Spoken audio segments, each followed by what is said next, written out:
They say some moments. They don't just stay with you, they stain you. Not loud, not violent.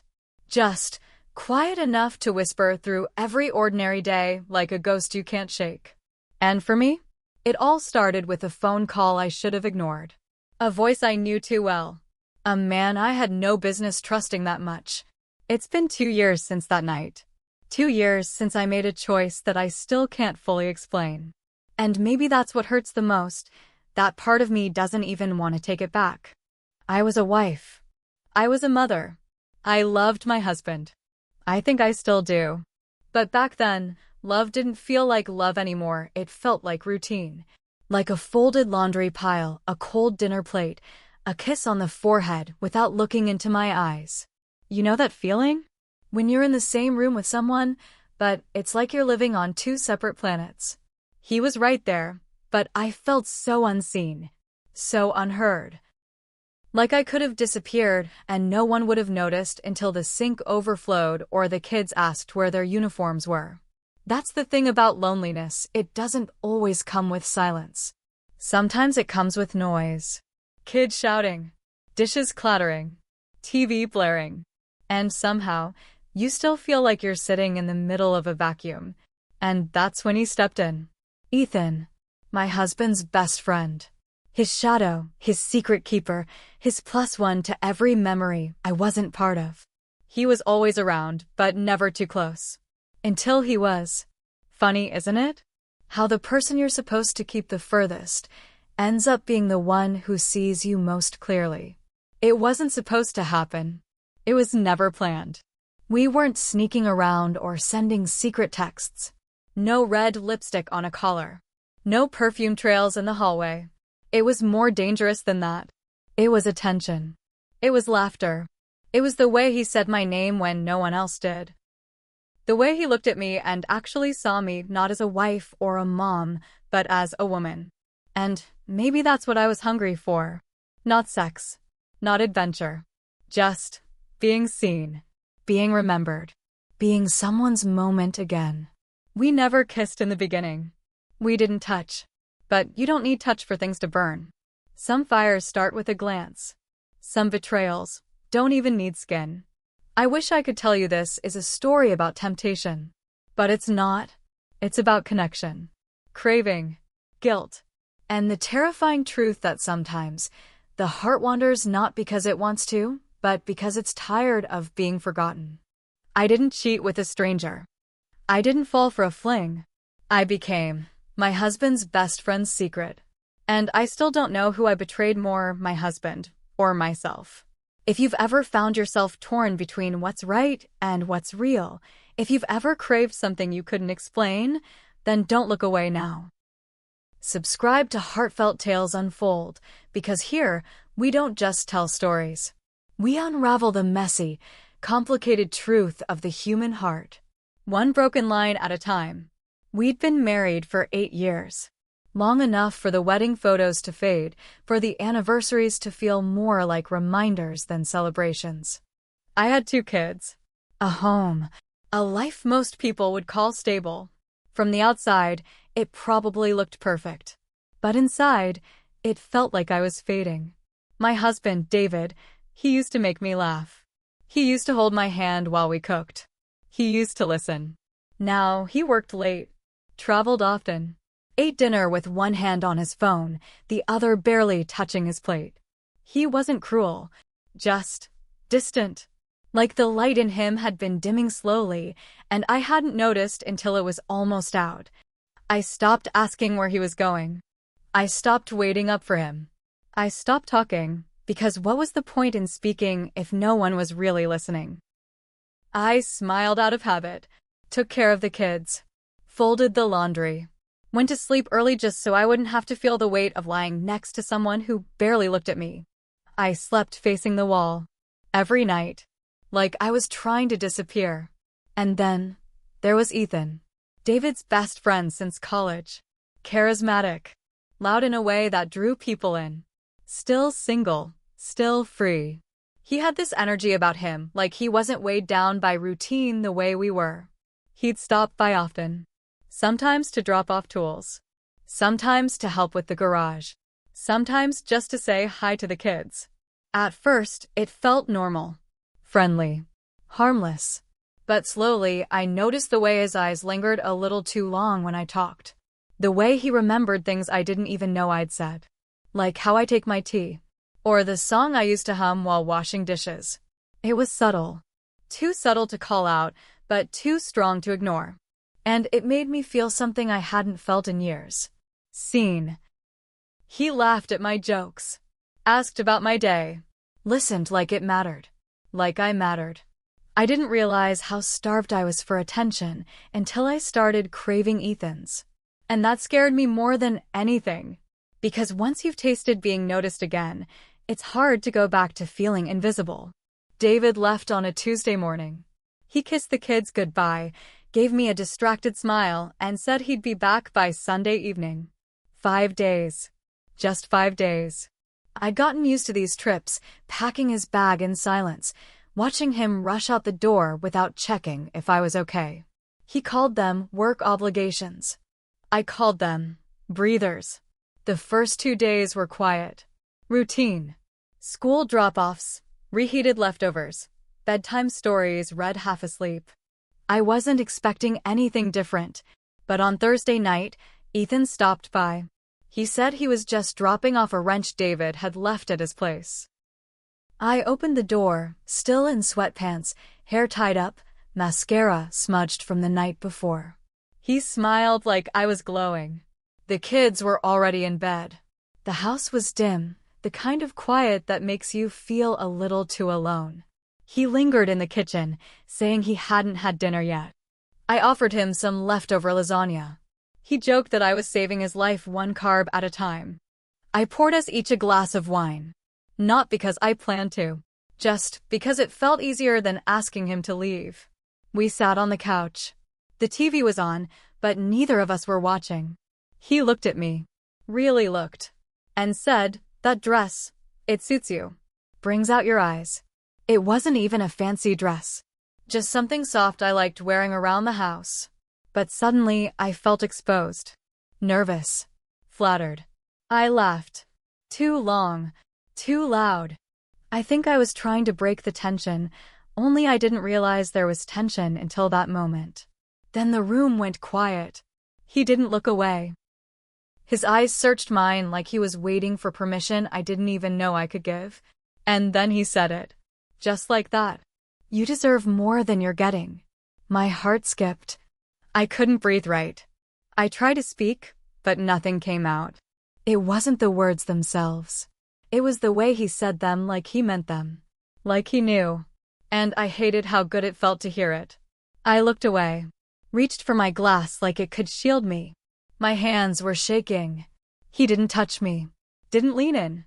But something passed between us. Heavy. Unspoken. Unforgettable. That moment.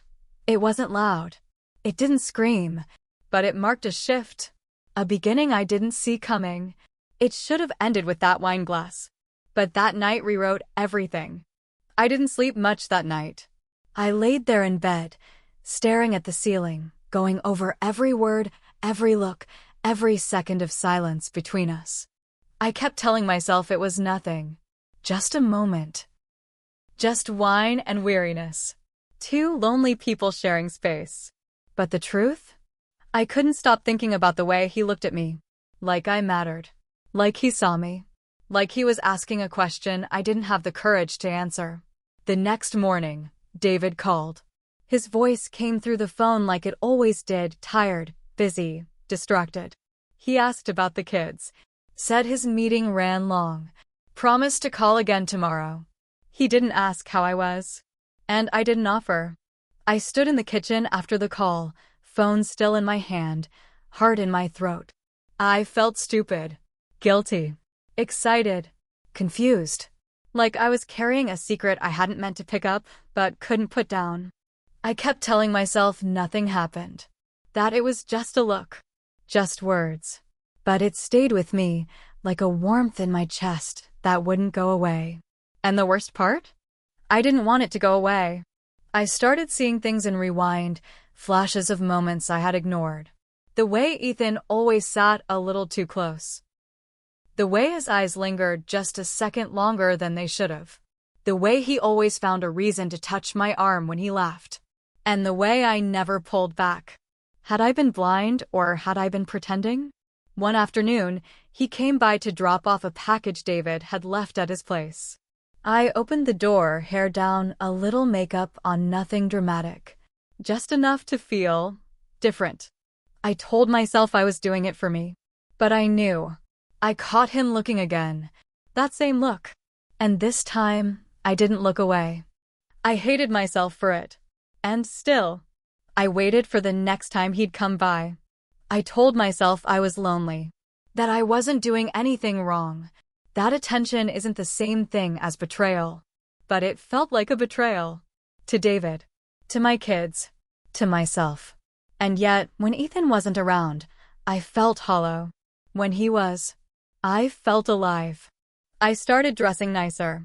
Fixing my hair more. I told myself it was about self-care. About feeling good in my own skin again. But it wasn't. It was for him. And every time I caught him looking, that little spark inside me, guilt-ridden and electric, it lit up all over again. I wanted to stop. I wanted it to mean nothing. But it wasn't nothing. It was validation. It was warmth. It was a reminder that somewhere underneath the title of wife and mother, I was still a woman. And that terrified me. I used to think cheating was a single act. A moment. A decision. But now I wasn't so sure. Because I hadn't touched him. Hadn't kissed him. Hadn't crossed that line. But in my mind, I already had. Was I cheating? Or was I just waking up? It started small, like most dangerous things do. Ethan began stopping by more often. Said he just wanted to help while David was away, fix the broken light in the garage, mow the lawn, carry heavy groceries from the car. I could have said no. But I didn't.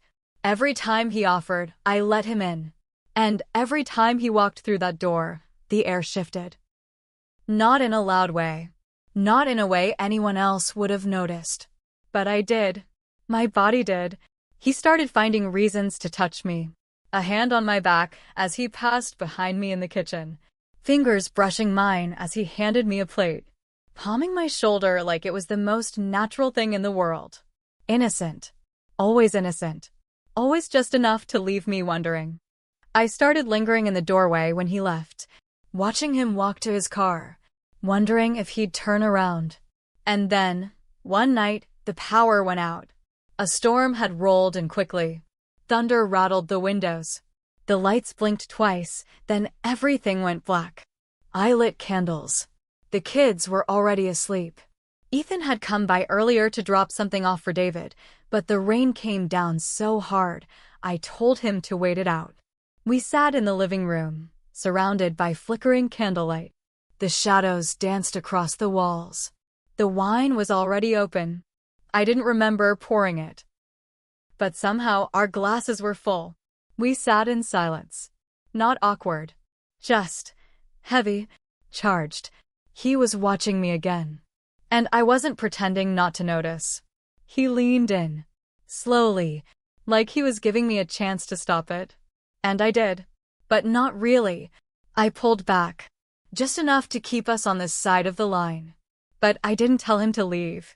I didn't ask him what he was doing. And he didn't apologize. He just smiled. Like he knew something I hadn't admitted yet. The next morning, I couldn't stop shaking. I burned the toast. I snapped at the kids.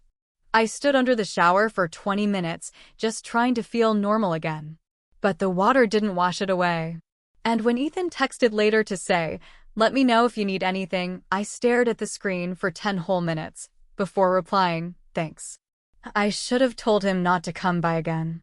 I didn't. Instead, I told myself we were still okay. That it was just a close call. That we were both adults who knew where the line was. But the line kept moving. A few days later, my son said something I'll never forget. He was watching me as I made breakfast, completely unaware of the storm brewing inside me. He said, "Uncle Ethan smiles more when you're here, Mom. Like he really likes being around you." I laughed it off. swallowed the lump in my throat. But that night, I dreamed about Ethan. Not in a scandalous way. Not even in a sexual way.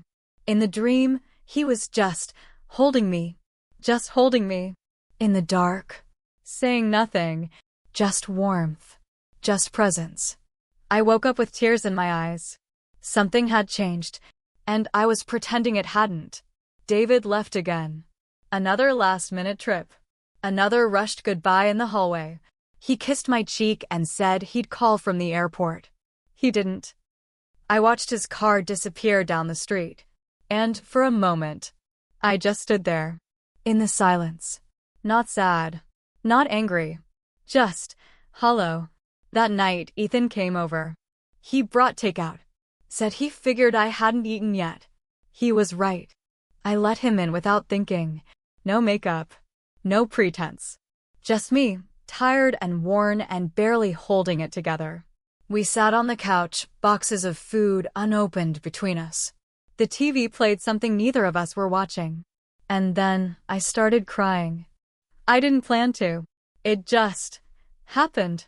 All of it poured out, my loneliness, my exhaustion, the ache of being needed by everyone but wanted by no one. I told him I felt like a ghost in my own life. He didn't say anything at first. Just moved closer. Then, gently, he reached out and wiped my cheek with his thumb. And that was it. That simple touch undid everything I'd tried to hold together. He leaned in. I didn't stop him. And when his lips touched mine, it was soft. Careful. Like he was asking a question only I could answer. I kissed him back. For a moment, the world disappeared. The noise, the rules, the guilt, everything fell quiet. And then I pulled back. My heart pounding. My breath shaking. I said, I don't know what I'm doing. And he looked at me, eyes full of something I couldn't name, and whispered, then let me show you. I didn't stop him. I didn't say no. A single moment. One kiss. One choice. And everything unraveled from there. Clothes on the floor. Hands in places they hadn't been. Familiar furniture suddenly feeling foreign. It didn't feel rushed. It didn't feel forced. It felt like something that had been waiting, patiently, for permission. When it was over, we didn't speak. He held me for a long time. I didn't cry. I didn't smile. I just laid there, listening to my heartbeat echo in a body that didn't feel like mine. I kept thinking, this should feel wrong. This should feel shameful.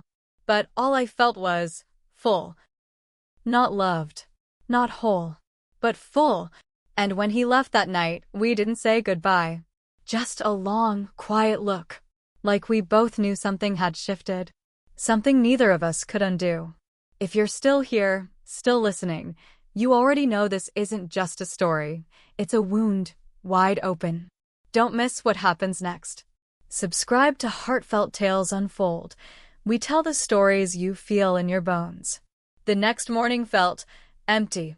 The kind of empty that isn't quiet, but loud, like the world is still spinning, but you're stuck, watching it blur past you. Ethan got dressed in silence.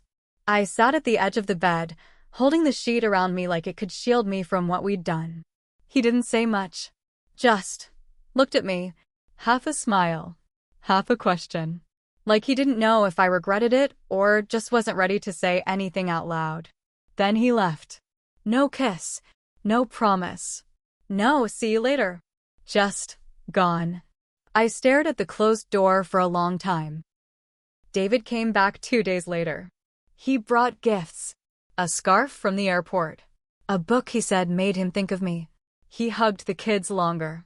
Kissed me on the forehead. Asked if I missed him. I nodded. But inside, I was crumbling. Guilt doesn't come all at once. It creeps in slowly. Like fog. You don't even realize it's wrapped around you until you're choking on it. I couldn't look David in the eye for more than a second. Every time he touched me, I flinched.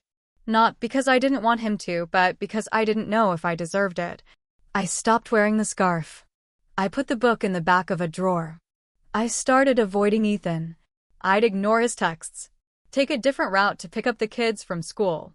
pretend not to be home when he knocked. But he didn't stop reaching out. We need to talk. Please. I'm not okay either. I read them. Everyone. But I never replied. I thought if I stayed away, if I cut the cord, maybe I could fix what I'd broken. But the thing about guilt is it doesn't leave when the other person does. It stays. It burrows deep. And it talks to you in the mirror. Except, I stopped looking in mirrors altogether. I couldn't stand the woman staring back. The one who used to know her worth. The one who now carried a secret under her skin like a bruise no one else could see. And then, one afternoon, I saw him. Ethan. At a neighborhood cookout. Laughing. Smiling. Holding hands with someone new.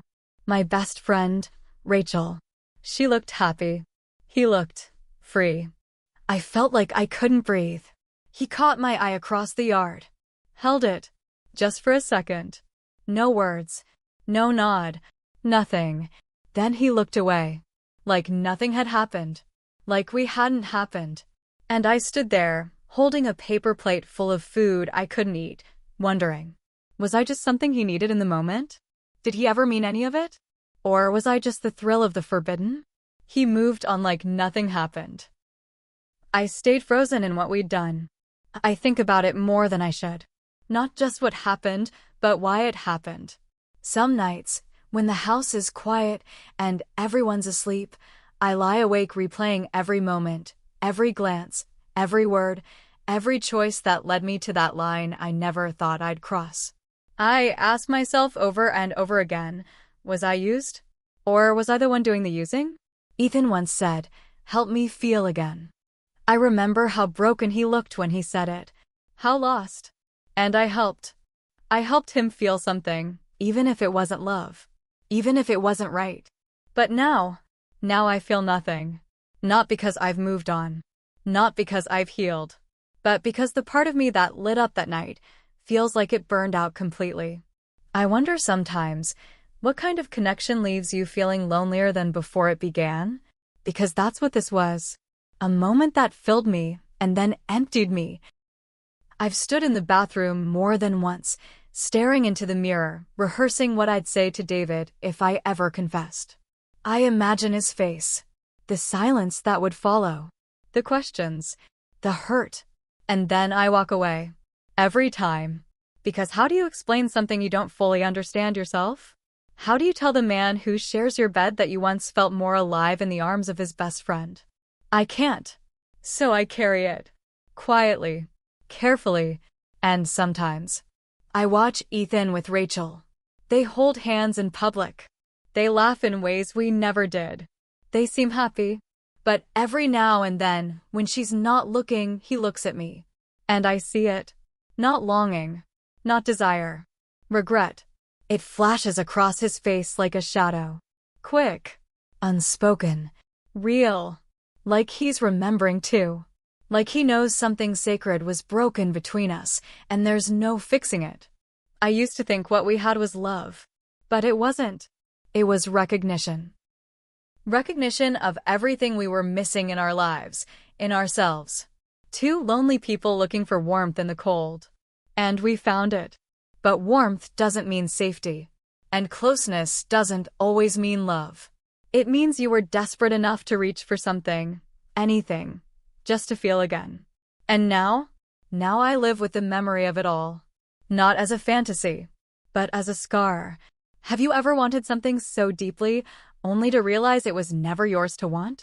Something that made your heart race, your hands tremble, that made you feel alive again for the first time in years. And then just as quickly, it turned to silence? Was I wrong for saying yes?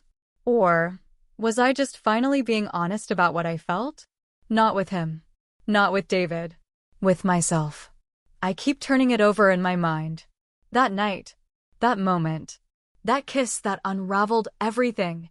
I search for the line between longing and betrayal, but it's gone now. Maybe it was never really there to begin with. Maybe the heart doesn't ask for permission, it just moves. Cracks. Reaches. So I'll ask you. Was it betrayal? Or was it just two broken people reaching for comfort in the dark? Two people Who didn't want to be alone anymore? I want to know what you think. Tell me in the comments. Tell me if you've ever been here, in this place where right and wrong blur into a kind of silence that feels too familiar. Because I don't want to feel like the only one who's walked this line. And if these stories touch something in you, something buried, something honest, then stay. Like this video. Subscribe to Heartfelt Tales Unfold. Because here, we don't just tell stories. We unravel the human heart. Sometimes, temptation doesn't scream. It doesn't storm into your life like a thief in the night. It whispers. It waits. It wears the face of someone you trust. Someone who's always been there. Someone who sees you when no one else does. And the danger? It's not in the kiss. It's in what the kiss awakens. The quiet hunger. The invisible ache. The truth you didn't know you'd buried beneath routine, duty, and silence. I learned that not all betrayals are loud. Some are soft, sweet, tender enough to feel like kindness. And still, they shatter everything. But the real betrayal? It wasn't what I did to David. It wasn't the lies. Or the silence. It was what I allowed myself to believe I needed. Validation. Attention. To be wanted. To feel something. And now, I live with that choice. Not as a punishment, but as a reminder. A reminder that even the gentlest touch can leave the deepest scar,